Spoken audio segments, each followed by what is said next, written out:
वजीफा आपको देना चाहता हूं। सबको अल्लाह से डर के गुनाह छोड़ दो, अल्लाह से डर के गुनाह छोड़ दो, अल्लाह तुम्हें अच्छा रिश्ता भेजेगा बेशक। इसलिए कि गुनाह को छोड़ देने से बेहतर वजीफा अल्लाह के यहाँ कोई है ही नहीं। वज़ाइफ की अहमियत अपनी जगह, लेकिन इससे बड़ा कोई वजीफा नहीं है कि अल्लाह से डर के गुनाह छोड़ दिया जाए। लोग कहें बगैर दलील आप बात कर गए, लेकिन मैं आपको दलील के जरिए समझाता हूं। देखो, अल्लाह से डरने की बरकत, रिश्ता ढूंढना नहीं पड़ेगा, रिश्ता चल कर आएगा। लड़कों से भी कहता हूं, लड़कियों से भी कहता हूं, और ऐसे घराने का आएगा जिसका तुम तसव्वुर नहीं कर सकते। आपने इस रिवायत को मुख्तलिफ तनाजुर में सुना, आज मुझसे भी इस तनाजुर में आप सुने, गौसे पाक के गुलाम से इस तनाजुर में सुने। आपने सुना होगा मदीने मुनव्वरा की सरजमीन है, रात का आखिरी हिस्सा है, रात का आखिरी पहर है। उस रात के आखिरी पहर में एक बूढ़ी की कपकपी आवाज निकलती है, बेटी जल्दी से दूध में पानी मिला दो। तो जवान आवाज क्या आती है, अम्मी जान क्या आपने नहीं सुना, अमीरुल मोमिनीन ने मना किया कि दूध में पानी मिला करके नहीं बेचा जाए, क्योंकि ये जुर्म है, ये धोखा है, ये फरेब है, इसलिए मैं दूध में पानी नहीं मिला सकती। तो बुढ़ापे की कपकपी वाली आवाज आई, बेटी अमीरुल मोमिनीन तो सो रहा होगा, उसको क्या खबर कि हम दूध में पानी मिला रहे हैं। मगर जवान बेटी का जवाब था, अम्मी अमीर तो सो रहा है, मगर अल्लाह तो हमें देख रहा है। जब अल्लाह देख रहा है, अमीर के खौफ से दूध में पानी नहीं मिलाते, और अल्लाह देख रहा है हम दूध में पानी मिला दें, ये कैसे हो सकता है। देखो, उस लड़की, अभी उसको रिश्ता नहीं आया था, मगर उसके दिल में अल्लाह का खौफ था, अल्लाह की खशियत थी, खुदा का करना। अमीरुल मोमिनीन, गैजुल मुनाफिकीन, इमामुल मुजाहिदीन, जानशीन रसूल सैयदना उमर इब्न खत्ताब रात की तारीकी में मदीने की गलियों में घूम रहे थे ताकि रियाया का हाल देखे। जैसे ही कानों में आवाज टकराई, खुश हो गए कि मेरी रियाया में ऐसी बच्चियां भी मौजूद हैं जो रात की तारीकी में भी अल्लाह से डरती है।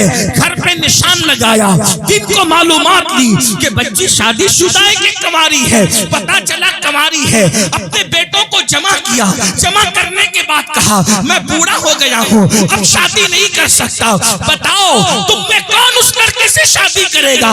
एक बेटे ने कहा, मैं करूंगा। अल्लाह अकबर, अल्लाह अकबर।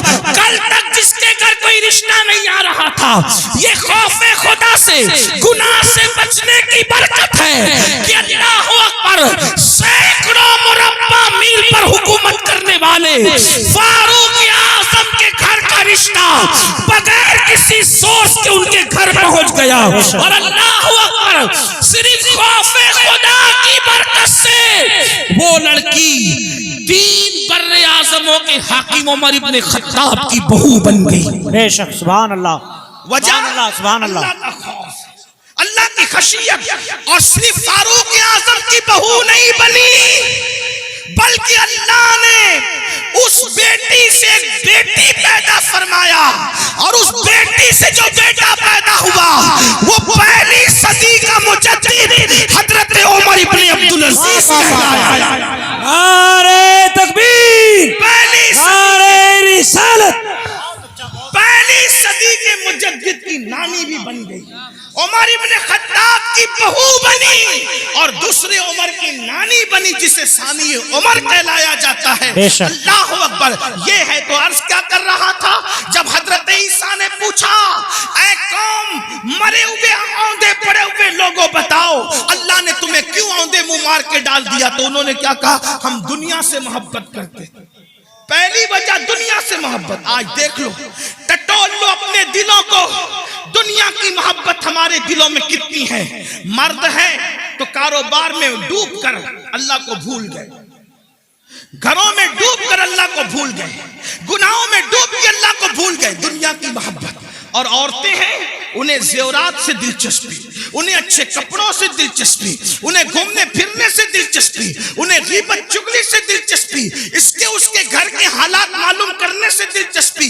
मैं कहता हूँ, दूसरों के घर के हालात मालूम करने का तजस्सुस करने वाला कभी अपनी कब्र की भी तो फिक्र करो, कभी अपनी कब्र का भी तो ख्याल करो। दुनिया की मोहब्बत में हम डूब गए। बड़ी माजरत के साथ एक बात याद रखना, दुनिया की मोहब्बत सिर्फ दुनियादारों के दिल में नहीं, बल्कि बाज दीनदार कहलाने वाले भी दुनिया परस्त हो गए जी, दुनिया में डूब गए। दुनिया की मोहब्बत ने उनको अज़ाब इलाही में गिरफ्तार कर दिया। और दूसरी वजह क्या बताई? फिर वो कहता है दूसरी वजह है कि हम बदकार लोगों की पैरवी करते थे। क्या कहा? हम बदकार लोगों की पैरवी करते थे। बदकार, अब गौर करें, ध्यान दें कि ईसा अलैहिस्सलाम की उम्मत के बदकार ज्यादा बदकार थे कि आज लोग ज्यादा बदकार हैं? बेशक। वो कह रहे कि हम बदकारों की पैरवी करते थे, बदकारों की नक्काली करते थे, तो अल्लाह ने हमें मार के औंधे मुंह डाल दिया, अज़ाब में गिरफ्तार कर दिया। ईसा अलैहिस्सलाम की कौम में तो इंटरनेट की नहुसत नहीं थी, इतना तेज रफ्तार दौर नहीं था। समंदर के किनारे जाकर के अय्याशों की होटलें तो उस दौर में नहीं थी।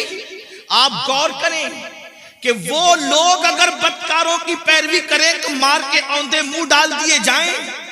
आज मेरी कौम का जवान कितने बदकारों की पैरवी कर रहा है। फटी हुई जींस, ये किसकी पैरवी है? नेकोकारों की या बदकारों की? किसी शरीफ ने कभी फटी हुई जींस पहना? पहली बात तो ज्यादातर शरीफ लोग वो लिबास ही नहीं पहनते जो आप पहनते हो। हमने तो शरीफों का लिबास भी छोड़ दिया। बेशक। हमें शरीफों का लिबास पहनने में शर्म आती है। बदकारों की नस्ल कितनी बढ़ गई कि कौम की बेटियां भी जब बाजार में जाती है तो कहते हैं कि फला अदाकारा ने जो फिल्म में लिबास पहना था वो लिबास दिखाओ। और नौजवान लड़के भी दुकान पर जाते हैं तो कहते हैं वो फला हीरो ने जो पहना था वो दिखाओ। और फटी हुई पैंट, एक दौर था फटे हुए कपड़े भीख में भी नहीं दिए जाते थे, और क्या जमाना आ गया। आज फटे हुए कपड़े डैमेज पैंट कह करके हजारों में खरीदी जा रही है।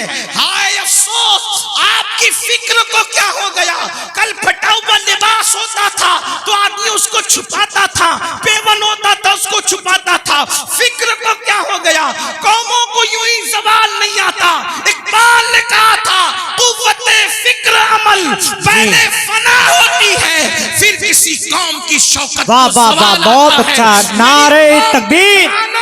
मेरी कौम के जवानों कहाँ हो? कानों में बालियां पहन रहे हो, मटक कर चलते हो। आपसे पूछना चाहता हूँ, अगर कोई कहते यार तू तो फला अदाकार की तरह लग रहा है, और लड़कियों कहते तू अदाकारा की तरह लग रही है, वो क्या उसका फार्म होता है उस वक्त, क्या उसका गुरूर और घमंड और इतराना होता है। इससे बड़ी गाली भी कोई है जी? इससे बड़ी गाली भी कोई है कि तू अदाकार दिख रहा है? इसलिए कि फाहिशा औरतें जिना करती कराती है तो चार दीवारी में छुप के करती कराती।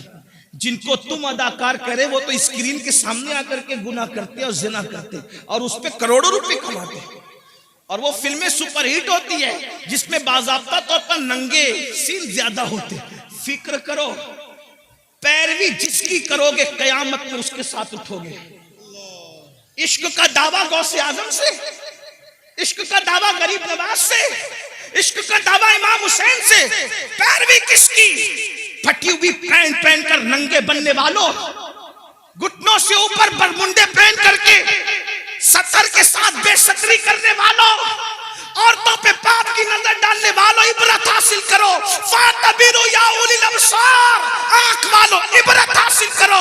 तुम बदकारों की पैरवी के लिए नहीं हो। नादान बदकार की पैरवी वो करे जिसके यहाँ सिद्दीक अकबर जैसा कायद न हो, फारूक आजम जैसा कायद न हो, उस्मान गनी जैसा कायद न हो, मौला अली जैसा कायद न हो, इमाम हसन जैसा कायद न हो, इमाम हुसैन जैसा कायद न हो, गौसे आजम जैसा कायद न हो, तारिक बिन जियाद जैसा कायद न हो, अल्लाहु अकबर सलाउद्दीन अय्यूबी जैसा कायद न हो। हमारे पास तो ऐसे स्टार्स मौजूद हैं कि लोगों ने ख्वाब में भी बहुत अच्छा, बहुत अच्छा। वाह वाह वाह। औरों ने ख्वाब में भी नहीं देखा होगा, खुदा ने वो हमें मुक्तदा अता फरमाए। जाओ ढूंढ लो सारे मज़ाहिब की तारीख को, है किसी मजहब में कुम बिस्मिल्लाह कहकर मुर्दे को बहुत